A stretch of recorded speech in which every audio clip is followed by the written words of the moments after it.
Pasamos a la siguiente ponencia, a cargo de la doctora Patricia Fumero, que es compañera de aquí de Dexeus, es especialista en cardiología y electrofisiología. Nos va a hablar de las arritmias más frecuentes en la sala de hemodinámica. Hola, buenas tardes. Muchas gracias a los organizadores por la invitación.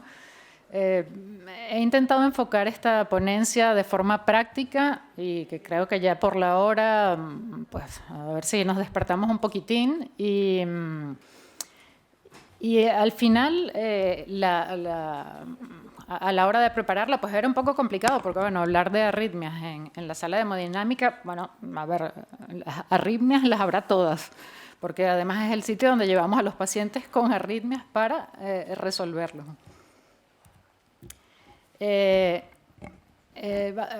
Revisando un poco, porque realmente no hay guías que hablen de arritmias en la sala de hemodinámica, pues leí cosas interesantes que tenemos que pensar, sobre todo los que no somos anestesistas, porque para el anestesista trabajar fuera de su área, de su nicho habitual, que es el quirófano, no es fácil. No es fácil y dentro de las cosas que leí, pues era esto, ¿no? Un poco la incomodidad de estar en un área que, digamos, que no es tu casa habitual.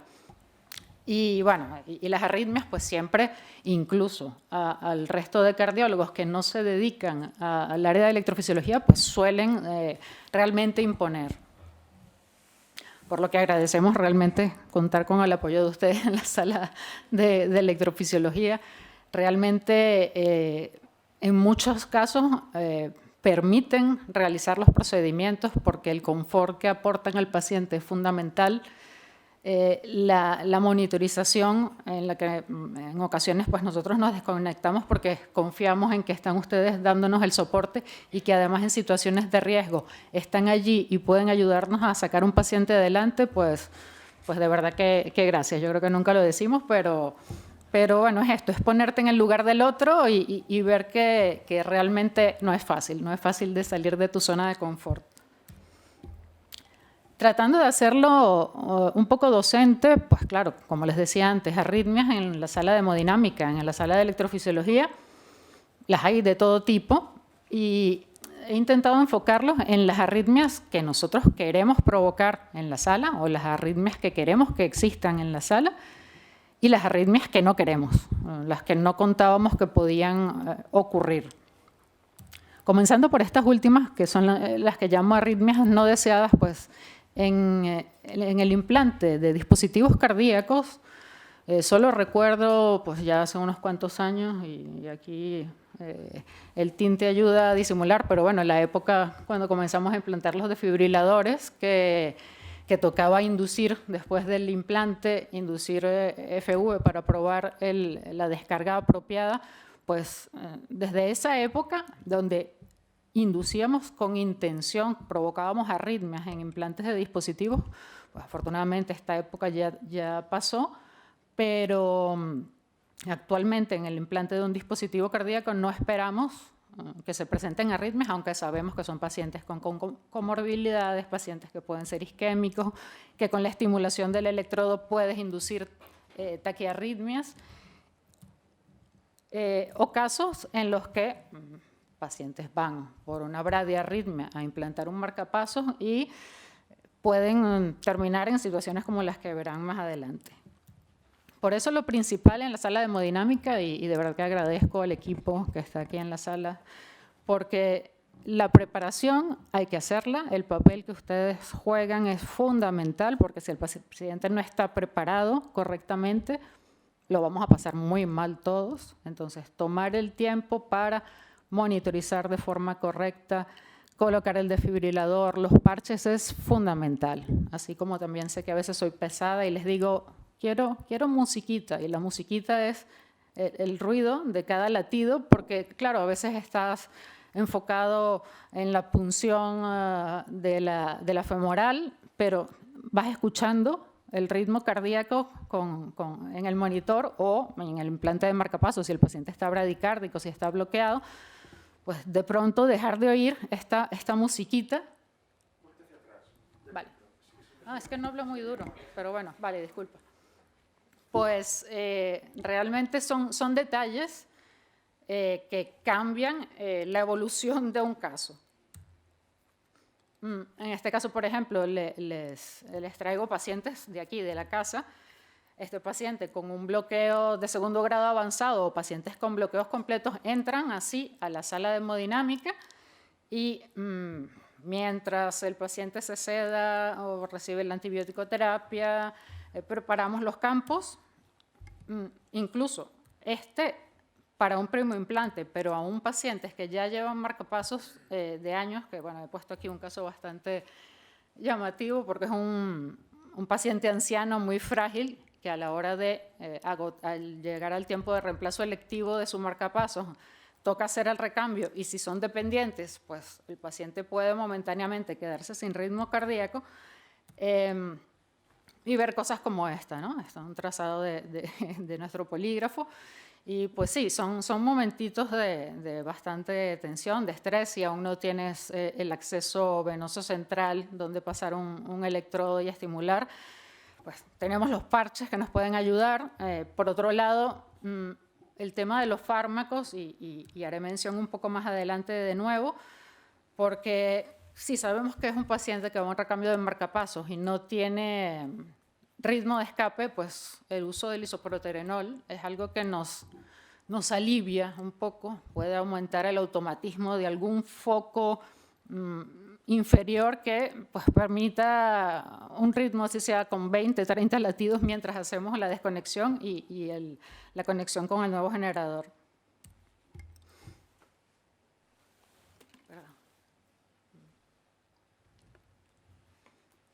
Pues el estudio electrofisiológico creo que bueno, ya todos más o menos están acostumbrados a ver esto. Habitualmente hacemos una o dos punciones. Voy a intentar enfocarme en los procedimientos más frecuentes que hacemos en la sala de electrofisiología.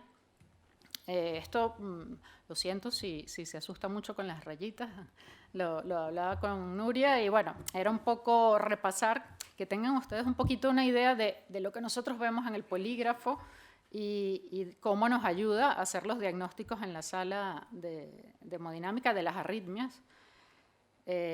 Podemos tener catéteres a nivel de la aurícula derecha alta, que sería esta actividad auricular en la primera línea que coincidiría muy cercana, al menos con la onda P del electro de superficie. Luego tenemos el famoso haz de His, que realmente la doctora Rivillo es un repaso anatómico muy bonito del sistema de conducción. Y a nivel del catéter que colocamos en el haz de His, pues tenemos actividad auricular, el haz de His y actividad ventricular. Y luego el catéter que colocamos dentro del seno coronario, principalmente nos da actividad auricular y campo lejano de actividad ventricular. Este catéter, recuerden que va abrazando al anillo mitral y nos permite tener referencia de ambas cámaras, así como el catéter que va al apex del ventrículo derecho, pues nos da la actividad ventricular. Esto, no nos vamos a enfocar demasiado en esto, pero en casos como este, si les enseño que aquí tenemos un catéter en His y uno en el seno coronario, más allá de que morfológicamente el electrocardiograma ya les llama la atención y todos pensamos en una arritmia ventricular, pues si ven la cantidad de rayitas que corresponden al canal que mide ventrículo con las rayitas que hay en el canal de la aurícula, pues vemos simplemente la disociación VA, que es diagnóstica de TVs.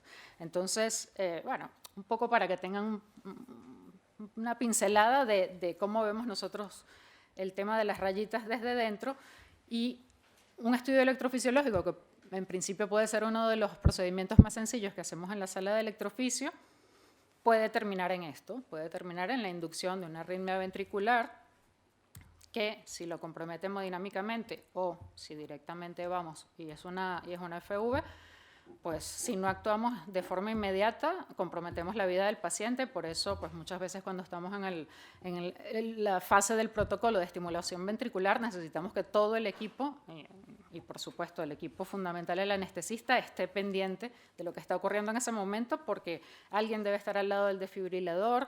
El paciente puede que salga, como puede que no salga. Hace poco hubo un caso de un paciente complicado, isquémico, que no salía a la primera, no salía a la segunda. Realmente se necesita un compromiso porque pues, nos jugamos la vida del paciente en momentos como este. Luego ya un poco más relajado, quería comenzar por la parte que nos preocupa más, pero bueno, ahora de forma más relajada, dentro de, de las arritmias que sí deseamos que haya dentro de la sala de hemodinámica, le he dividido en ablaciones que son simples, sustratos simples y ablaciones complejas. Dentro de las simples, pues las TPCVs, los flúteres o taquicardias auriculares, y en las complejas, fibrilación auricular o TVs. ¿Por qué llevamos tantos pacientes a la sala de electroficio? Porque realmente en la mayoría de estos sustratos sencillos la tasa de éxito del procedimiento es altísima. Y aquí estoy trayendo una referencia muy antigua del año que yo me gradué de médico, o sea que es muy antiguo. Estos números realmente cada vez van mejor y la tasa de éxito es absolutamente impresionante, así que pues nunca tener miedo a plantearnos una ablación en un paciente con arritmia, sobre todo en pacientes con sustratos simples. Y aquí les traía un poquito porque viesen la parte de electro en la sala. Siempre son casos bonitos, son casos de vías accesorias, que en este caso son vías accesorias patentes o el síndrome de Wolff-Parkinson-White.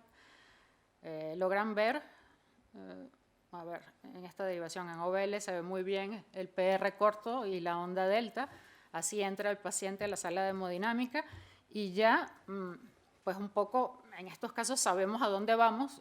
No es absolutamente necesario inducir arritmias porque tiene una vía accesoria patente y probablemente el paciente ya ha tenido síntomas, pero estos pacientes, al estimularlos, logramos inducir de forma sencilla TPCVs. TPCVs donde vemos cómo venía de un QRS más ancho y se estrecha porque está bajando completamente la conducción por el sistema de conducción normal y regresa por la vía accesoria. Pero los pacientes con Wolff también pueden hacer arritmias en sentido contrario. Son, en lugar de la ortodrómica, que era la anterior, es la antidrómica, donde baja por la vía accesoria y nos da la mayor preexcitación, porque baja completamente por la vía accesoria y regresa por el sistema de conducción normal. Pero luego estas arritmias, que en principio son estables, se pueden inestabilizar y aquí vemos señal auricular, como les había comentado, en el canal del seno coronario, y lo que era una actividad auricular organizada se puede desorganizar en fibrilación auricular y recordar esto. Esta es la causa de muerte en los pacientes con Wolff. Una fibrilación auricular combinada con una vía accesoria de muy buena conducción puede terminar generando una FV y es la causa de muerte en pacientes con Wolff. Y esto puede ocurrirnos en el laboratorio. De hecho, hace poco tuvimos un paciente que en urgencias hizo toda la gama de arritmias, solo no hizo la FV, pero todo lo demás sí que lo hizo. Aquí lo que hacemos es mapear el anillo correspondiente y un poco para que se emocionen con nosotros, porque hay ablación de arritmias muy complejas, pero a mí me sigue emocionando un montón cuando un Wolff, que tienes aquí la onda delta y un PR corto, y si bien en el catéter de ablación la actividad auricular y ventricular están muy próximas, y al hacer la aplicación en el sitio correcto, se normaliza el PR, el QRS se estrecha y se separa la actividad de aurícula y ventrículo. Esto un poco porque se sientan un poco en nuestro papel durante el procedimiento. La otra arritmia sencilla que manejamos con frecuencia son las TPCVs en general y en este caso enfocado en lo que es la reentrada nodal, porque al inducir una TPCV, a menos que sean un paciente con Wolff, que ya tenemos bastante claro que hay una vía accesoria de por medio, cuando llevamos un paciente con una TPCV es un diagnóstico electrocardiográfico y luego en el laboratorio debemos saber cuál es el mecanismo real de esta arritmia. De modo práctico y sencillo, habitualmente son arritmias donde no vemos la onda P, síntomas varios, y que no suele controlarse bien con fármacos. Y en este trazado, a ver, por ponerlo sencillo, si aquí tenemos actividad auricular y ventricular, en este caso, espontáneamente el paciente hace un extrasístole auricular, fíjense el PR básico en sinusal, y cuando hace el extra, alarga el PR, que es lo que llamamos salto, el salto nodal. Allí saltó la conducción de la vía rápida a la vía lenta y a continuación comienza la taquicardia, comienza esta reentrada a nivel del nodo auriculoventricular. ¿Y cómo lo vemos? Pues nuevamente, hablando de la parte anatómica, solemos tener un catéter en el seno coronario, uno en el haz de His, que nos está marcando dónde está el sistema de conducción, la parte más importante, donde no debemos acercarnos y aplicar, porque si no provocaríamos un bloqueo en este paciente, y el área del nodo AV, vean el catéter de ablación que está hacia la zona baja del famoso triángulo de Koch, que ya la doctora nombró previamente. Una arritmia inducida por nosotros en estos casos es que cuando quemamos en la zona correcta, el paciente comienza a hacer ritmo nodal. Fíjense cómo la actividad auricular y ventricular van en simultáneo, estamos quemando en la zona correcta. Luego hay más maniobras que debemos hacer, intentar reinducción de arritmias, pero en principio aquí sabemos que estamos trabajando en el área correcta. Y hablando de inducción, he traído una pincelada de fármaco porque no sé realmente si en otras áreas usen tanto, en otras áreas anestésicas se use tanto el isoproterenol como nosotros en la sala de electrofisiología.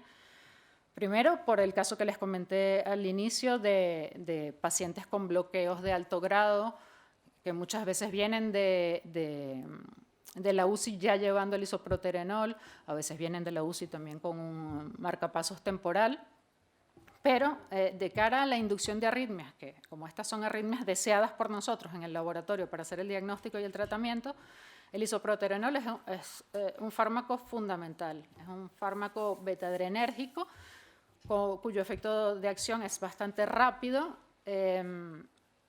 Habitualmente lo que queremos es, si la arritmia, la TPCV, no se induce de forma espontánea, con el isoproterenol favorecemos la inducción y al tener la taquicardia pues podemos hacer el diagnóstico con ciertas maniobras electrofisiológicas que no voy a mencionar, de cuál es el mecanismo para poder tratarla. Si el paciente está con sedación ligera, digamos, o estas pseudoanalgesias bastante ligeras, debemos comentarle incluso sobre los efectos secundarios, porque podrá notar taquicardia, palpitaciones, notará incluso temblores, y bueno, vale la pena que todo el equipo sepa que esto puede ocurrir y es un efecto frecuente asociado al fármaco que al suspenderlo pues ya revertirá. Otra de las arritmias frecuentes para nosotros es el flúter auricular. A modo rápido y práctico, cuando vean una taquiarritmia QRS estrecho a 150, piensen en flúter primero y probablemente se equivoquen pocas veces. Luego, si logran ver más en detalle las ondas F, se ven muy bien habitualmente en cara inferior o en V1. En este caso no es una micro reentrada o no es una reentrada tan pequeña como la del nodo V, esto es una macro reentrada en toda la aurícula derecha, cuya efectividad para curación en la sala de hemodinámica es muy, muy alta y es una arritmia, como tiene complicaciones muy, muy raras, pues nos cortamos poco a la hora de indicarla, incluso en pacientes de edad muy avanzada. Aquí simplemente para entender un poco el electrocardiograma de los pacientes en flúter, es una arritmia que si es un flúter típico antihorario, que es el más frecuente, pues suele girar en aurícula derecha en sentido antihorario y esta primera parte en cara inferior nos da la negatividad inicial de las ondas F y luego al bajar en la cara lateral la positividad. Esto se ve muy bien en cara inferior, suele ser negativo las ondas F en cara inferior y positivos en V1. Y aquí se los puse un poco más fácil. es un paciente con un flutter que en lugar de conducción 2.1, que es la más frecuente, y que van a 150, aquí el nivel de conducción es menor y es variable y logramos ver mucho mejor las ondas F. Los catéteres que utilizamos, un dúo decapolar en aurícula derecha, el del seno coronario, y el catéter de ablación que va en el istmo cavotricuspidio. Y la idea es hacer una línea de ablación desde la tricúspide hasta llegar a la vena cava. Y la vena cava inferior. Aquí vemos el mecanismo y luego al hacer toda la línea de ablación va a parar la arritmia y en principio luego tenemos que hacer un par de maniobras más para asegurarnos que hay un bloqueo completo del istmo, pero los pacientes se curan. Luego, hablando de sustratos complejos, y ya es la parte final, que sé que vamos cortos de tiempo,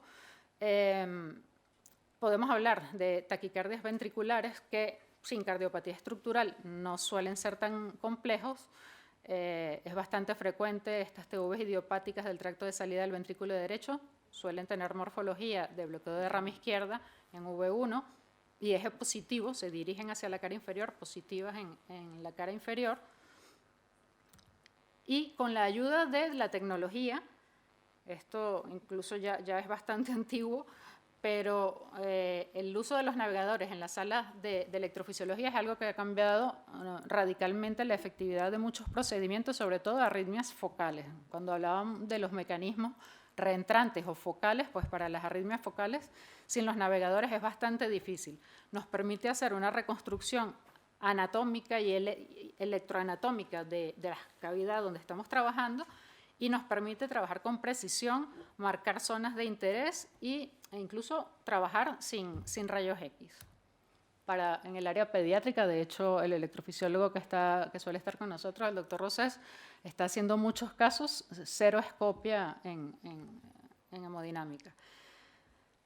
Inicialmente, pues aquí ven un poco no tan bonito, la posición de los catéteres por fluoroscopia y la reproducción inicial un tanto, una amiga me decía que esto parece como arte abstracto, de las cámaras cardíacas, cava superior, inferior y en principio tracto de salida del ventrículo derecho donde se logró la ablación eficaz.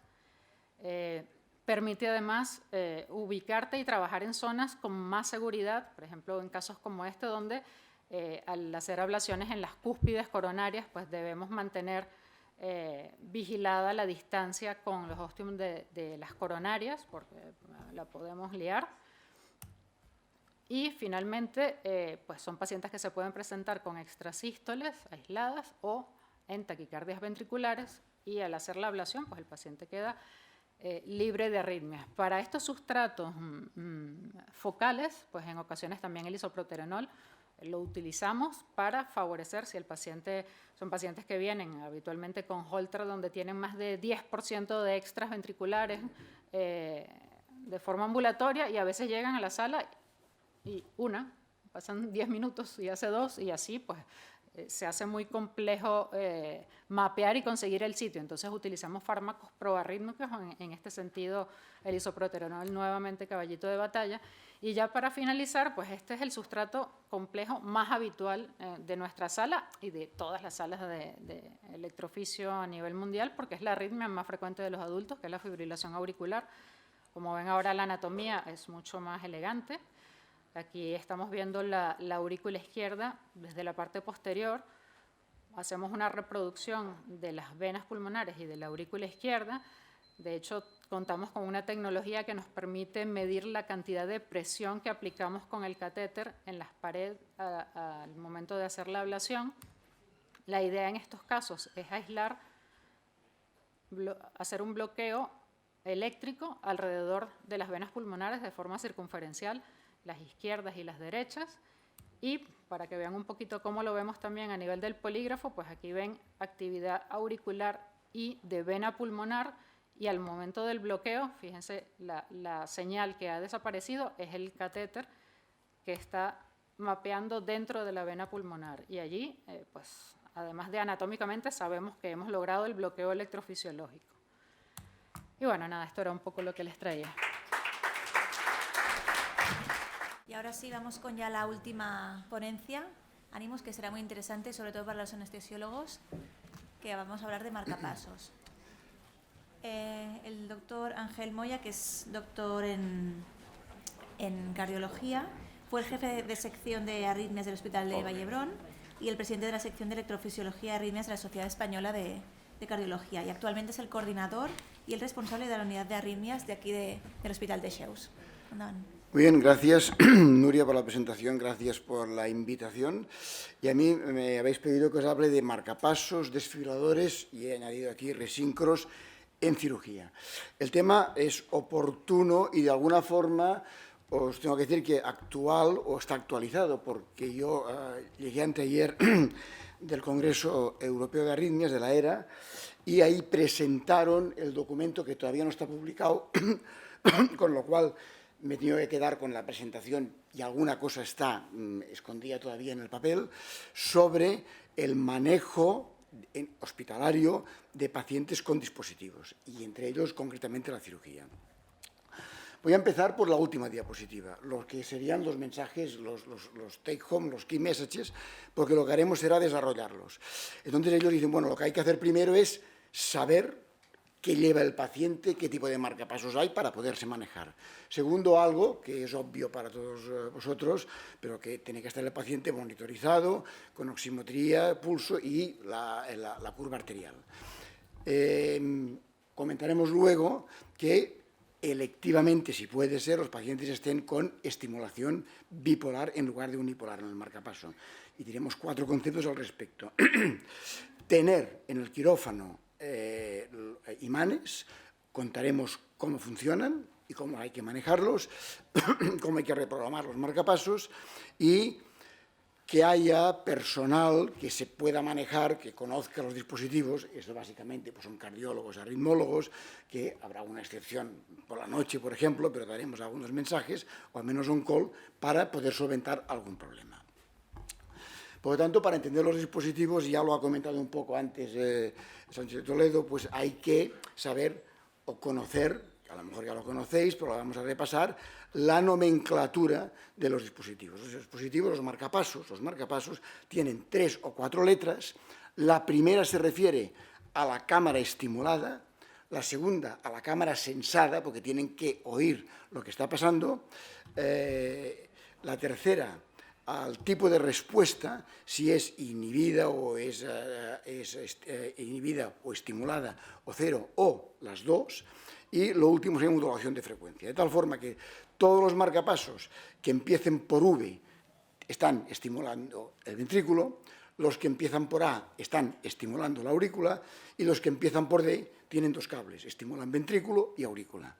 La segunda letra, los que tienen una V es que sensan el ventrículo, los que tienen una A sensan la aurícula y los que tienen D sensan los 2 dispositivos.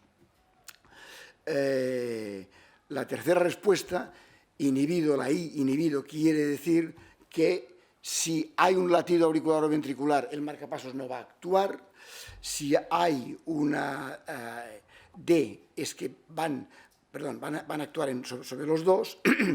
Y el último es que pueden, además, cambiar de frecuencia con la actividad del paciente. Con lo cual tenemos marcapasos VVI que estimulan solo en el ventrículo, y en el ventrículo y se inhiben.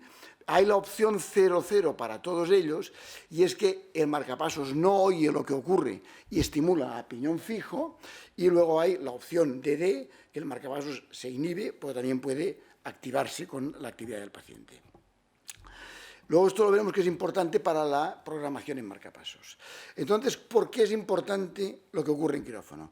Pues porque en quirófano hay mecanismos, básicamente mediados por el bisturí eléctrico, de interferencia. Hay 2 tipos de interferencia. La interferencia que puede recibir un marcapasos, y es que el bisturí puede mandarle al marcapasos señal cuando está en VVI, cuando el marcapasos se inhibe, porque cuando detecta que hay un estímulo ventricular, se inhibe, pues el bisturí puede simularle al marcapaso un estímulo ventricular y inhibirse, de tal modo que el paciente está estimulado, y cuando se enciende el electrobisturí, el marcapasos oye esta señal como si fuera un ventrículo y deja de estimular. y puede haber una sistolia tan larga como esté durando la estimulación del bisturí. Sobre los desfibriladores actúa distinto, actúa de una forma adicional.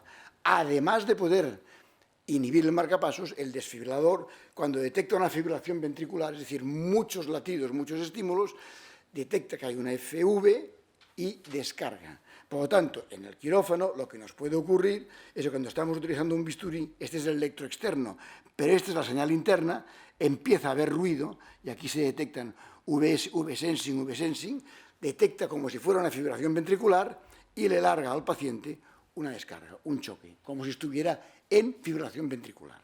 Por lo tanto, bueno, aquí hay otro ejemplo. Estos son los mecanismos básicos de interferencia sobre los que tenemos que tomar precauciones o evitarlos. Hablaremos también ahora de la acción del imán. El imán tiene dos funciones completamente distintas si se trata de un marcapasos o si se trata de un desfibrilador. El imán sobre el marcapasos tiene una acción de que convierte el marcapasos que está en VVI o en DDD, que es lo que tenemos habitualmente, porque no nos interesa que un marcapasos esté en VV0, porque si manda un estímulo sobre la onda T vamos a tener una fibrilación ventricular, pero el imán convierte el marcapasos en V00 o D00, además a una frecuencia fija, relativamente alta y que además es una frecuencia distinta para cada marca de marcapasos, de forma que actualmente con los interrogadores no ocurre, pero antes, y ahora también, si un día no tenemos un interrogador, si ponemos un imán sobre un marcapasos, podemos saber qué marca de marcapasos es, porque hay marcas que yo no me lo sé de memoria, pero la gente clásica se lo sabía, pero está descrito, y si un marcapasos se pone a 95, es un marcapasos de la casa Medtronic, si se pone a 82 es Biotronic, etc. Y además esta frecuencia varía cuando está llegando al fin de vida. En cualquier caso, convierte el marcapasos en una frecuencia fija V00. Esto es lo que veríamos cuando ponemos un imán que empieza a marcar a 95 por minuto y ven espícula de la A y de la V bipolar. Sobre el desfibrilador no tiene ningún efecto sobre el marcapasos, ninguno. Lo que hace es inhibir la terapia del desfibrilador. Mientras el paciente tiene un imán puesto encima del desfibrilador, el desfibrilador no va a dar descargas ni terapia antitaquicardia. Y el marcapasos no se afecta por el imán. Por lo tanto, mensaje importante, el imán sobre el marcapasos lo convierte en V00, D00 a una frecuencia elevada, el marcapasos sobre el DAI inhibe la terapia de fibrilación ventricular. En la mayoría de casos, esto solo ocurre mientras está el imán puesto. Antiguamente había alguna casa que, cuando lo ponías, unos 10 segundos y lo quitabas, quedaba desactivado. Actualmente esa es una opción que existe, pero no está activada en la mayoría. Luego les comentaré algo de algún marcapasos especial. Las preguntas básicas cuando vamos a la cirugía en pacientes portadores, y he puesto marcapasos, debe ser dispositivos, es, primero, ¿qué dispositivo lleva? Y pues hemos de saber si lleva un dispositivo, el tipo de dispositivo y la indicación.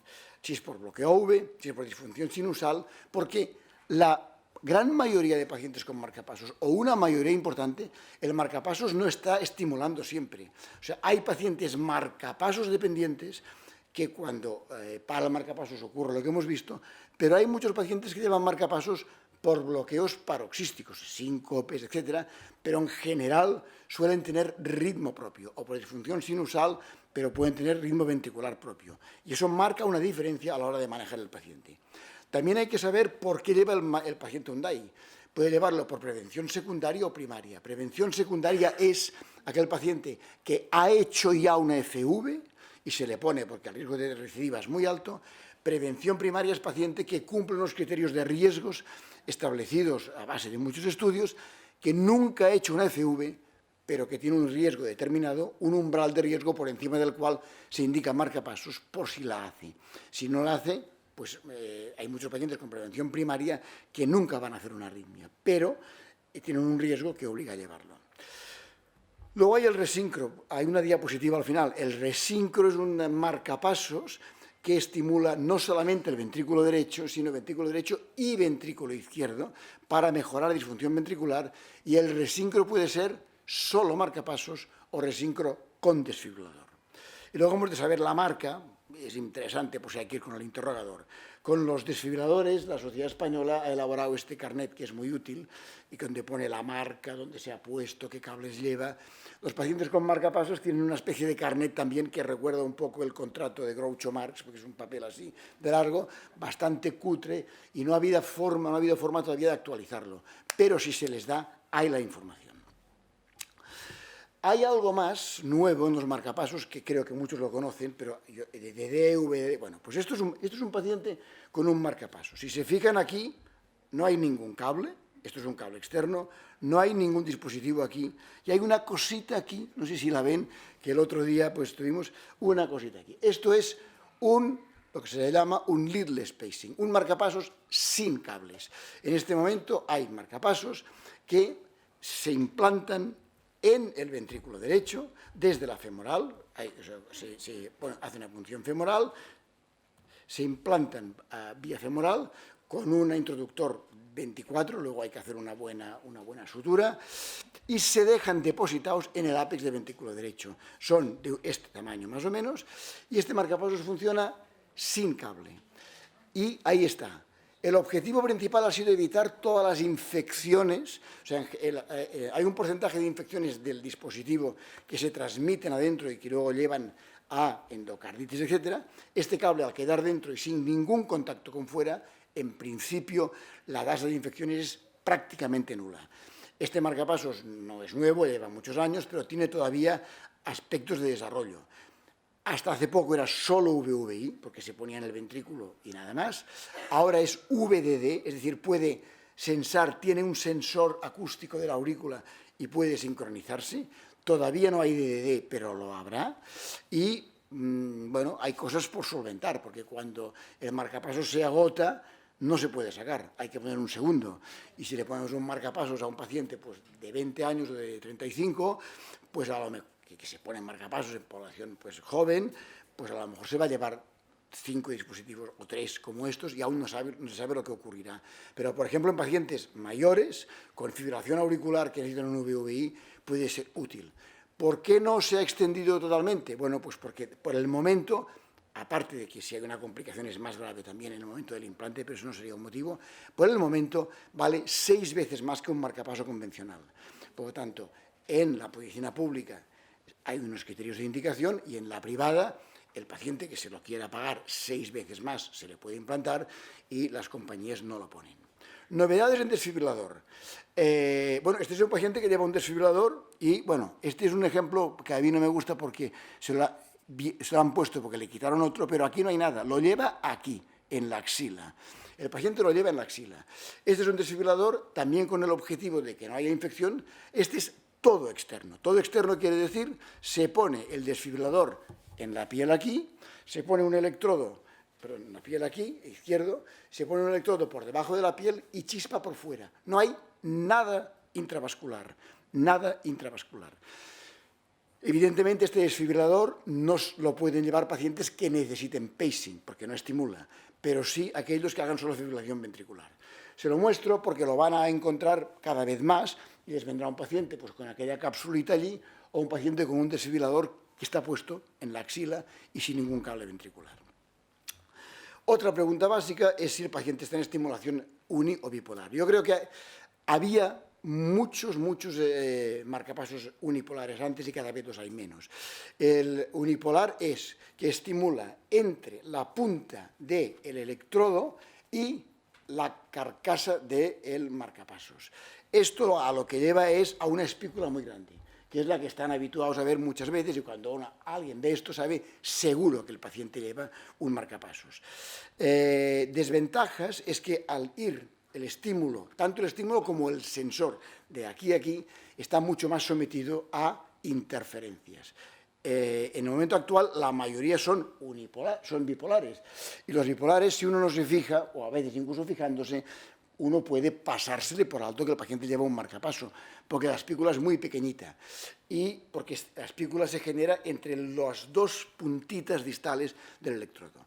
Tiene menos interferencias y yo diría que actualmente con el desembarco, además de que la mayoría de marcapasos ahora se programan por parte de los servicios de cardiología y no de cirugía cardíaca, prácticamente todos los pacientes llevan un marcapasos bipolar.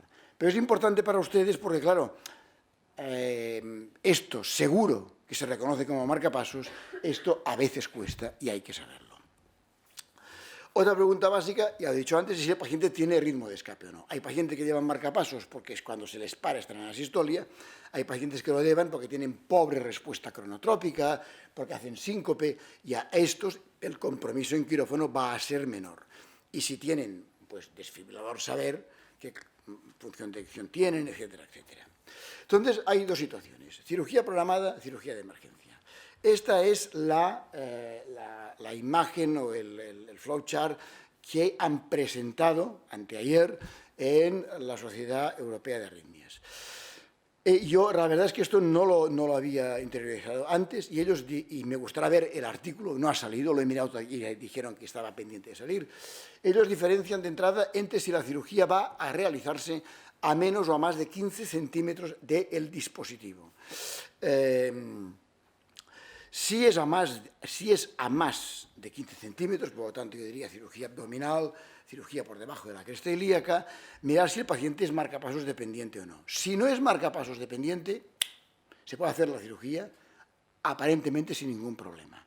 Otra cosa es que aquí el protocolo diga que, y yo creo que si se puede, mejor pasen antes por cardiología. O sea, no estoy yo diciendo que no nos los mandéis, en absoluto, pero el protocolo de la europea nos sugiere que si el paciente no es marcapasos dependiente y la cirugía está a más de 15 centímetros, se puede hacer la cirugía teniendo un imán siempre en el quirófano. ¿Por qué? Hombre, pues porque si el paciente hace un cuadro vagal, como lo que hemos visto hoy, y encima del cuadro vagal el marcapasos resulta que no funciona, va muy lento, poderle poner el imán y que funcione. Pero esos pacientes podemos ir tranquilos.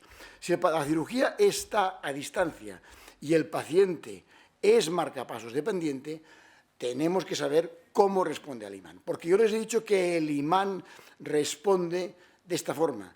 Pero, y además aquí hay una cosa que he tenido que preguntar yo, porque en la diapositiva de la europea pone, puede ser que no responda al imán. ¿Por qué? Bueno, pues porque alguien haya desactivado la función del imán. Puede ocurrir, siempre hay algún, como hay cirujanos que no ponen cable, pues ahí hay algún kamizaque que lo puede haber desactivado. Puede ser que la batería esté agotándose y no responda. Y luego, y esto tengo que reconocerles que he tenido que preguntarlo a mi enfermero experto en marcapasos, y resulta que hay una marca que es Biotronic, y esto que solamente lo mantiene 10 ciclos. Por lo tanto, estos pacientes con Biotronic no responden al imán y habrá que reprogramarlos. Y hay otra cosa que la aprendí gracias a la doctora Borràs, y es que el micra tampoco responde al imán. O sea, el otro día nos vino con un paciente y yo tenía dudas y también ahí pregunté a la casa comercial, y pongo el micra y no pongo el leadless, porque esto va a cambiar. La siguiente casa comercial que saque un marcapasos igual funciona. Pero hoy por hoy, el único marcapasos leadless no responde al marcapasos. Si no responden al marcapasos, entonces lo que hay que hacer es reprogramar el paciente, si no hacerlo con marcapasos. Si la cirugía es más cercana de 15 centímetros, lo que hay que hacer es reprogramar el marcapasos. Aquí dicen un poco cómo, y bueno, la reprogramación de marcapasos es ponerlo en D00, en V00 o en A00, que el marcapasos esté sordo a cualquier ruido que genere y aquí lo pone muy claro, cuando terminemos, reprogramar o estar seguro de que volvemos a poner el marcapasos como estaba antes. Esto sería un poco el protocolo de aquí. O sea, cirugía programada. Hombre, valoración pre y post por la unidad de arritmias. No hace falta que sea el mismo día, sino que de la misma manera que hay el protocolo preoperatorio, estos deberían de pasar por la unidad de arritmias, idealmente 24 o 48 horas antes. Si el paciente viene de fuera, organizarlo para el mismo día quizás. Valoración previa. Es lo que digo, no imprescindible el mismo día, y entonces, bueno, pues si el paciente es marcapaso dependiente o tiene un ritmo muy lento, ponerlo en V00 o en D00, y si el paciente tiene ritmo propio, en principio no habría que reprogramarlo. Precauciones durante la cirugía: saber que cuando lo dejamos sin R, el paciente va a venir a piñón fijo, ni para más ni para menos, rápido Y además, si hace falta que aumente, que no, generalmente no hace falta, pero no va a aumentar. En realidad, cuando un marcapasos está en V00 o en D00, si tiene ritmo propio, hay un riesgo bajo, pero cierto, de fibrilación ventricular. La espícula puede caer, ¡paf!, encima de la onda T y hay un riesgo de fibrilación ventricular. Es muy bajo, pero saberlo, hay que estar un poco al tanto. ¿Puedo interrumpir? Sí. Entonces, ¿se puede colocar V00 o D00 con antelación, 24 horas antes o no? La pregunta es capciosa, porque el riesgo es muy bajo, pero podría ocurrir. Nosotros lo estamos haciendo, pero sí, o sea, quizás podría. O sea, nosotros lo estamos haciendo, pero la pregunta es que esto podría ocurrir. Podría. Sí. Y esto a lo mejor habrá que revisarlo, igual pues hacer un circuito para hacerlo el mismo día. Es lo mismo que te conté con los DAIs, pero la pregunta realmente es correcta. Sí. Cirugía de emergencia, yo creo que se puede ir directamente a quirófano con un imán. Llega un paciente a las 3 de la madrugada, probablemente no hace falta reprogramarlo y se puede hacer con un imán perfectamente. DAI, consideraciones generales. Ya hemos dicho que la mayoría de pacientes que llevan DAI, muchos no son marcapasos dependientes. Hay algunos que sí, pero muchos no, saberlo. Suelen ser pacientes con disfunción ventricular, aunque algunos los llevan por canalopatías. El riesgo real de arritmias durante la cirugía es muy bajo, pero podrían también hacer una FV espontánea. En el caso de que se produzca una descarga durante la manipulación del paciente, una descarga del DAI, la seguridad para el operador es absoluta, no va a pasarles nada. O sea, esta es una pregunta que hacen familias de pacientes con DAI, las esposas o gente joven, pues que incluso pues, tiene relaciones sexuales, etc. La pareja, no. Como máximo un cosquileo. No. Os reís, pues una pregunta real, claro, porque la gente está espantados. Porque además es un momento para hacer arritmias, o sea que... Los DAIs solo estimulan en estimulación bipolar y, ya lo he dicho antes, pero lo quiero insistir, el imán solo actúa sobre la función del desfibrilador. De nuevo, ¿qué dicen las guías europeas? Bueno, pues dicen lo mismo. Si está a más de 15 centímetros, si el paciente no es marcapasos dependiente, ponerle el imán y punto. Ponerle el imán y punto porque el marcapasos, como el paciente no es marcapasos dependientes, va a funcionar igual, pero hay que poner el imán seguro porque no haga una descarga y asegurarse después de que está funcionando correctamente. Aquí pone señal acústica en Boston y Medtronic. ¿Qué quiere decir? Que yo también he tenido que asegurarme. Quiere decir que van a oír un pitido con los QRS, con los marcapasos de Boston, con los DAIs, de Boston y de Medtronic. Y con el marcapasos, con el DAI, subcutáneo también. Entonces, saber que si pita no es una alarma, sino que es una forma que tiene de decir que está el imán colocado. Si el paciente, o sea, si la cirugía es más cerca de 15 centímetros o el paciente es marcapasos dependiente, hay que reprogramar el marcapasos. Y ahí sí que hay, el DAI. Y ahí sí que hay, por un lado, la reprogramación de la función marcapasos y la otra, la reprogramación de la función DAI. La reprogramación de la función DAI, esa sí que no debería de hacerse jamás fuera del quirófano. Pero como la función imán es prácticamente la misma, porque lo que haríamos con el DAI es desactivar las terapias, puede ir con el imán, porque si no habría que ir a quirófano justo cuando el paciente está monitorizado y cuando sale. Y se puede dejar perfectamente con la función del imán. Y solamente 2 palabras sobre el resincronizador cardíaco. El resincronizador cardíaco, vamos a ir al revés, como les he dicho antes, es un marcapasos que estimula en el ventrículo derecho. Esto va a cambiar en pocos años. En pocos años, no sé si va a desaparecer, pero vamos a tener la estimulación de la rama izquierda y va a cambiar. Pero hoy por hoy hay muchos pacientes con resincronizador. Son pacientes con disfunción ventricular y que lo que necesitan es que estimulemos ventrículo derecho y ventrículo izquierdo a la vez son pacientes con bloqueo de rama izquierda y por lo tanto el ventrículo derecho se contrae antes, el izquierdo después y el corazón va asincrónico. Se trata de resincronizarlo. Se coloca un electrodo en el ventrículo derecho, otro electrodo en el ventrículo izquierdo a través del seno coronario, que no sé quién ha dicho que el seno coronario abraza el anillo mitral, y por lo tanto esto es pared lateral del ventrículo izquierdo, y así es como tenemos los pacientes. El concepto de resincro es este, pero puede ser con desfibrilador o solo con marcapasos, porque lo pueden llevar pacientes con indicación de desfibrilador y otros que no.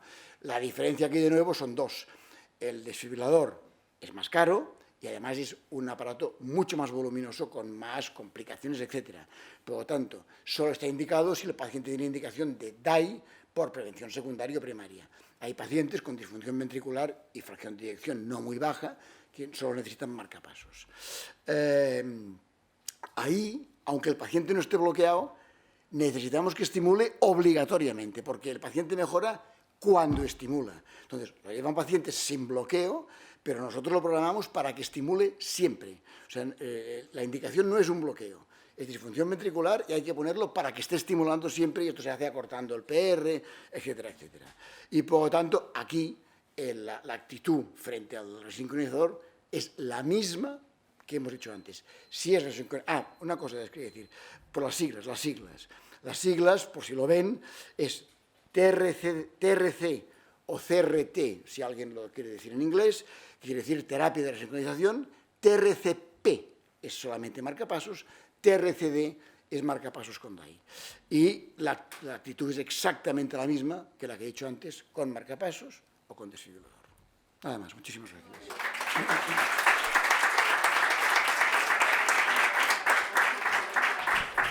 Pues muchísimas gracias. Han sido 4 ponencias, al menos desde mi punto de vista, muy, muy interesantes. Y vamos muy, muy mal de tiempo, pero si alguien tiene alguna pregunta que sea...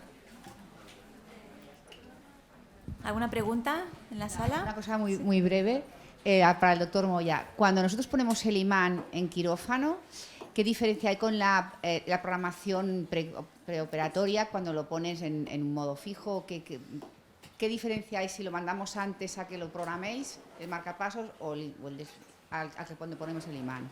No. En teoría, yo no sé si tú tienes alguna idea distinta, pero hay muy poca. O sea, si yo te programo un marcapasos y te lo programo a 70 o a 65 o 70, te lo programo una frecuencia que a lo mejor sea suficiente. El imán te lo va a poner fijo a la frecuencia magnética que él lleva, pero en realidad desde el punto de vista del marcapasos es la misma. Con el desfibrilador sí que hay una diferencia y que eso sí que hay que verlo. Pero con el desfibrilador el imán solo actúa sobre la función DAI. Por lo tanto, si el paciente tiene función marcapasos y es marcapasos dependiente, ahí hay que reprogramar antes la función marcapasos. Porque con el imán tú no lo vas a convertir en V00. Lo conviertes en DAI inactivo, pero no en V00. Otra cosa, perdonad que os diga un momento, pacientes con DAI, si tienen una FV y lo tenéis desactivado, se tienen que chispar igual que los demás. Igual, o sea, hay que pasar del DAI y tal. Intentar no chispar encima del dispositivo, que generalmente no ocurre porque está en la izquierda, pero hay que actuar igual en quirófano, en la reanimación, tal, marcapasos, DAI, FV. Si el dispositivo no chispa él o no lo saca, hay que hacer las maniobras de reanimación exactamente igual.